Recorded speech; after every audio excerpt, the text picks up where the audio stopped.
Hi விவோஸ், இன்றைக்கி வந்து நம்ம என்ன பார்க்க போகிறோன்னா மகாநதி சீரியலோட ப்ரோமோ பார்த்து தாங்க இந்த வீடியோவில் போய் பார்க்க போகிறோம். வாங்க பார்க்கலாம். மகாநதி சீரியல் இன்றைக்கி எபிசோடில் பார்த்தீங்கன்னா விஜயோட வீட்டில் யாருமே வந்து காவேரியை ஏற்றுக்க மாட்டேங்கிறாங்க. கடைசியாக விஜய் பார்த்திங்கன்னா என்ன சொல்கிறாருன்னா, காவேரி என்னால் விட முடியாது அப்படின்னு சொல்லி பாட்டிக்கிட்ட சொல்கிறாரு. அதுக்கு பாட்டி சொல்கிறாங்க, இந்த சொத்து உனக்கு முக்கியம் இல்லை, காவேரி மட்டும்தான் உனக்கு முக்கியம், வேறு எதுவும் இல்லை அப்படின்னு சொல்லி சொல்கிறாங்க.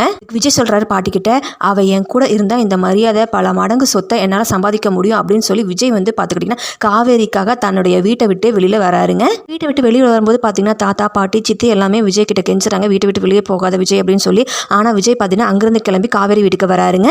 வீட்டுக்கு வந்த உடனே காவேரி பார்த்தீங்கன்னா அப்படியே ஷாக்காக அழுதுகிட்டே நிற்கிறாங்க விஜயை பார்த்து. விஜய் சொல்கிறாரு காவேரி கிட்ட, இப்போ என்கிட்ட வந்து பணம் இல்லை, பங்களா இல்லை, பணக்காரன அந்தஸ்தும் இல்லை, வெறும் விஜயா மட்டும்தான் இங்கே வந்திருக்கேன், இப்போ என்னை ஏற்றுக்குவாங்களா அப்படின்னு சொல்லி அம்மா கிட்ட கேளு அப்படின்னு சொல்லி காவேரி கிட்ட சொல்கிறாரு விஜய். இனி சாரதா என்ன முடிவெடுக்க போகிறாங்கன்னு தெரியல. கண்டிப்பாக சாரதா வந்து விஜய் ஏற்றுப்பாங்கன்னு எல்லாரும் நம்புகிறோம். அதை வெயிட் பண்ணி அதை அடுத்த எபிசோடில் பார்க்கலாம். இது போல் மேலும் வீடியோக்களை பார்க்க மறக்காமல் லைக் பண்ணுங்கள், சப்ஸ்கிரைப் பண்ணுங்கள். நன்றி, வணக்கம்.